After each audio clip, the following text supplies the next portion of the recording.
positive no matter what.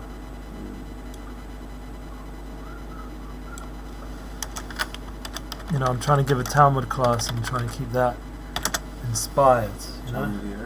Talmud, Gemara. Yeah. Some brachas, like it shouldn't just be, you know, just technical. It has to, even though they have to learn how to learn, but these guys still need, at this stage, to even want to learn, you know, to still working it out.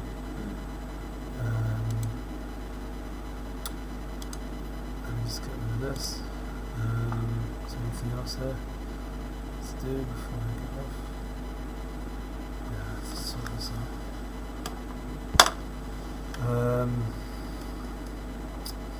What can I say? Basically, when Parshas V'yeshev, it's a lot of darkness seemingly because we're going into exile with Yosef and Yehuda. The Jewish people, the children of Yaakov, are having hard times. Yaakov thought it would be a time of peace. It turned into more of times of war and tragedy and rape and this and that. Shem Shemainu, like crazy stuff. So we have to work with it. Would you like a drink of water? So sometimes, you know, we have to still keep a spiritual viewpoint. And the truth is, this is the real testing ground, and things aren't always easy. You're not so relaxed and focused. So what's your question? What can I do? On Shabbos, we had this rabbi come on Shabbos. Yeah, I heard of him. Yeah. And I asked him about free will. Yeah, choice.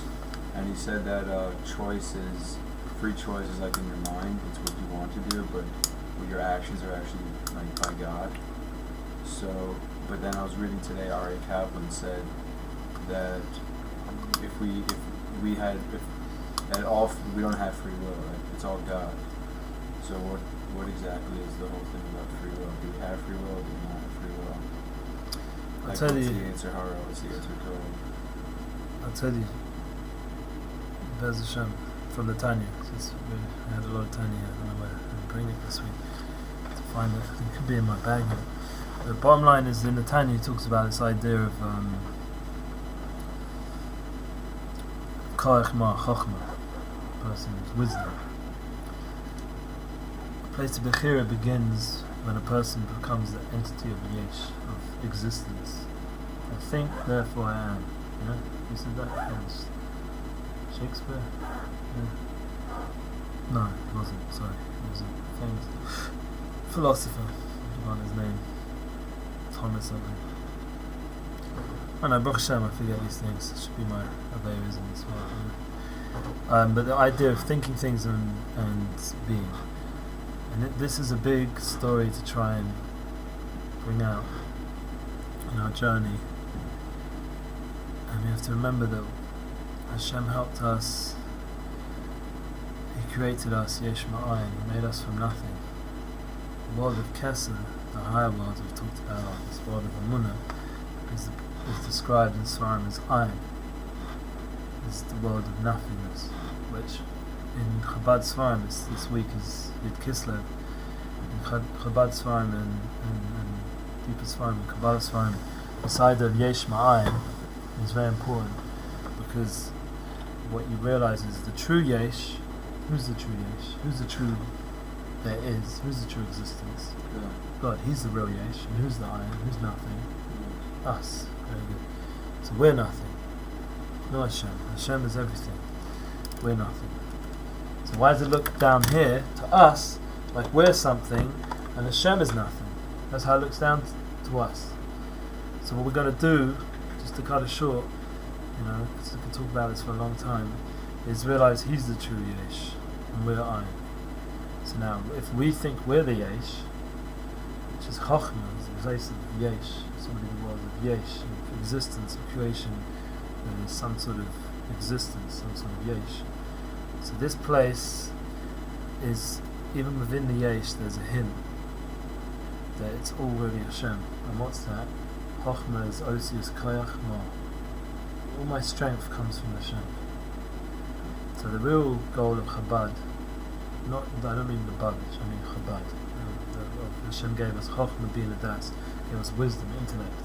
The whole point of that divine intellect, He gave it to us, was to be to reach the level of bittul yesh, of nullifying our yesh, our bechira, our feeling of existence, to the true yesh, which is Hashem.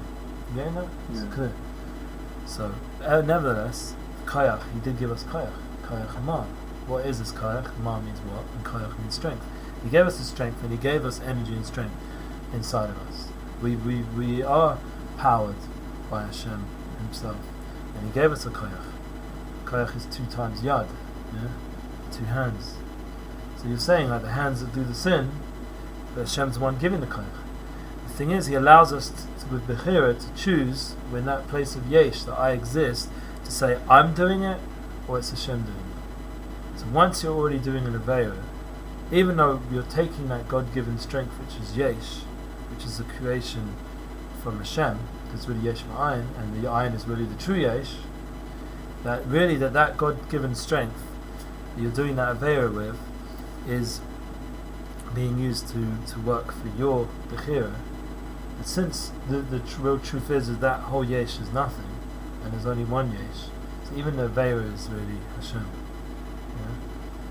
So that what it is it depends which way you're looking at it. From our point of view down here, looking up, we see that we exist, and he is beyond. So we see like ayin is the same idea as Adon Olam. It says Adon Olam is when we say this idea of Or Ein Sof, Adon Olam, the master of everything. Adon is the same letters as same gematria as ayin. Adon. Aleph, Dalet, Vav, Nun is how much? Is 61. How much is ayin? 61. This idea that Adon, the master, is really ayin. He's one. He's nothing, but he's the master.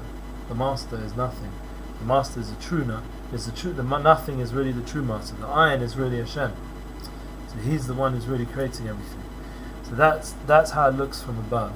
But the way we look at it is we have to somehow get out of this feeling that we're the true existence, that Hashem's the true existence, and he's the one giving us life force. And what we have to do, and that's why most of the Torah is more concentrated on this side of it, is when we do an avera, we're taking that God-given strength and choosing it to be disruptive and destructive. Down here, we're making the yesh more yesh. We're making us exist more and more and more, the more we choose ourselves instead of Hashem. So what we're doing is we're creating a false reality of yesh, of bechira, chofshi. We're choosing. There's an idea of a person becomes such a bad bechira, becomes such a person of bechira, that he just constantly corrupt and ruin himself, and make himself more involved with this world of yesh, this world that seems to exist, when it really is all there is Hashem. He's the true yesh. So then you see a whole world around us, which is really a world of illusions. So, but you have to know, this is very, very important. When you're learning any of these deep ideas, I'm just taking my jacket. You're learning these deep ideas, you have to know to keep balanced. And one of the ways to balance is always keep realistic. I heard this from Choshev Rabbanim, who learned Kabbalah. That you have to be at a level where you maintain your hand on reality. You have to keep realistic, and you have to remember, even if this is a world of illusions, which it is, there's still the reality of what you know. And with your intellect and the best of your ability, you're going to try to do Hashem's will within that world, in this world, the world we see. So then you're always balanced. So I'm going to try and make a living. I'm going to try, do it the right way, honestly, the way Hashem wants it to. I'm going to try eat healthy, drink healthy, look after my body. You're going to be real with the word Hashem gave you, and that's what Hashem wants. If you look at the Torah, the whole time it's constantly telling us how to be in this world. To take the truth and apply it to the world of Sheker. So we make this world of Sheker into the world of truth.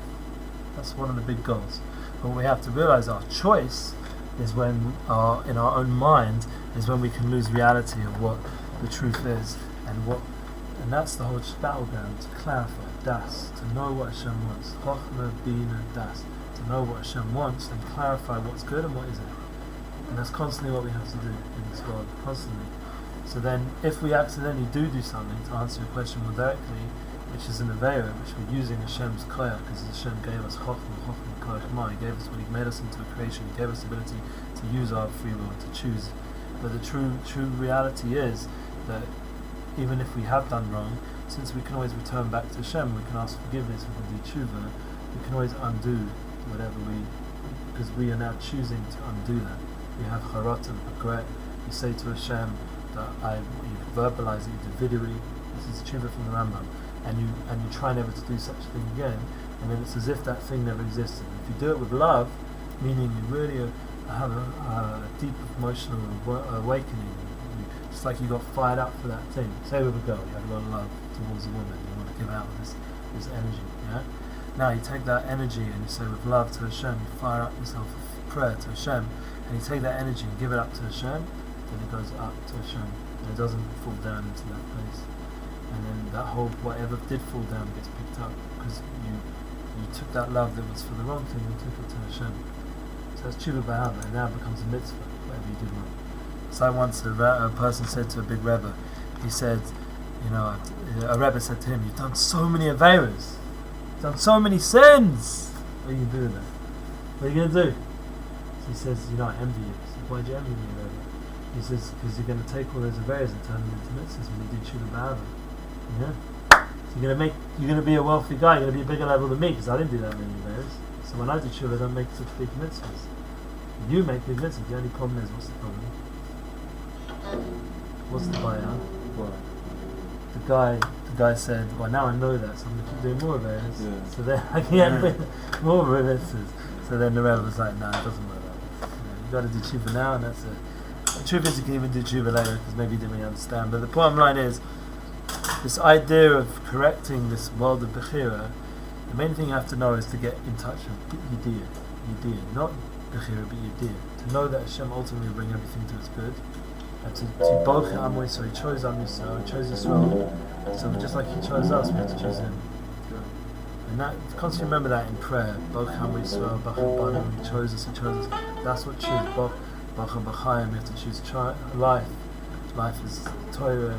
Anything away from that is, Torah mitzvahs, anything away from doing Hashem's will is the opposite of life. And we have to constantly focus ourselves and be battle our ego, our yesh, our feeling of existence to the true ayin, to Hashem.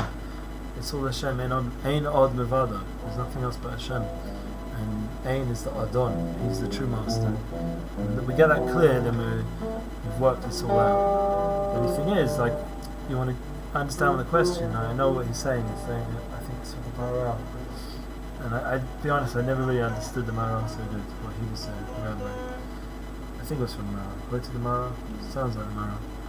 This whole idea of the Hashem's giving you the energy. But the Tanya was the Talmud of the Maharal, so he gets that idea. This idea that it's like an amazing chesed of Hashem. He allows us to have Bechira, he allows us to use his energy to do a Ve'er. It's an amazing thing. Because in the end, he knows it's Yediyah, he has knowledge that it's ultimately the Bechira is going to get sorted out. With Yediyah, everything will come perfect. The person with the Tshuva, Hashem will cause everything to reach its tikkun, its fix, its place of rectification. Clear? Yeah, so God gives us free choice and he allows us to do a Ve'er so we can come back into Tshuva. Yeah, and that picks up a lot of sparks, I'll give you one more story there's a rabbi that Ohev Yisrael. He was Lal Seder, and he couldn't make Alachilas matzah. Every time he was about to eat the matzah, or eating the matzah, he just couldn't make the blessing. And he didn't say the whole night, he just couldn't make the blessing. And he didn't understand why the whole night Hashem wasn't allowing him. He knew, every time he went to go say it, he started eating. He couldn't control himself. So Hashem was causing his Rebbe to constantly eat without a bracha. And that's not good. So he was like, what's going on? So then he realized afterwards, he was able to go to the higher worlds or whatever he did, at least the Shamas, he was able to see in the higher worlds, as the Sham went up, what was going on. Basically there was a lot of people that year who were doing such things, eating without brachas and matzah and everything. They were just doing mitzvahs without any mind. And he had to go into their head, or go into their mistake, as if he was doing it. And then by doing that, he had such a charati, every time he kept doing it, he kept feeling so bad and wanting to try and fix it, that eventually when he did make the bracha at the end of the night, he'd fixed up all those people that hadn't done it right. You understand? So even though this is a hard thing, we don't really understand it, but the Siddiqim, the righteous people of the generation are able to not just fix themselves up, but fix the whole generation up in some level. They're able to descend to things. So sometimes if you see a holy person doing something a bit strange, you don't understand, then one of the reasons is it's not because we're gullible or idiots and all this kind of not positive reasons. He's doing it because he's helping us get out of this place of loneliness, and sometimes he has to come down with us to get us out. Understand? It's not because he's connected to sin, he's not used to sin. He's interested only in positivity. Sometimes he comes down with us so that we can pick up as people. Sometimes you never know, maybe you'll be one such people and something you'll be able to say you can be a righteous person, I assume you will be since we're talking about this. And you'll do something that doesn't make sense to where you're holding. You'll do something that you don't need to make that mistake, it's not your issue. So rather than get down about it, you do have to do tshuva and charata and feel bad about it at some level, but rather than get permanently down about it or whatever, just allow yourself to be happy that it's not really what you're doing, and maybe you're picking up other people by the way you come back to Hashem. We're part of B'Shem Kosher, we're doing things for all the Jewish people, not just by ourselves. So it's a larger picture. So the thing we go on, okay, that's a deep thing.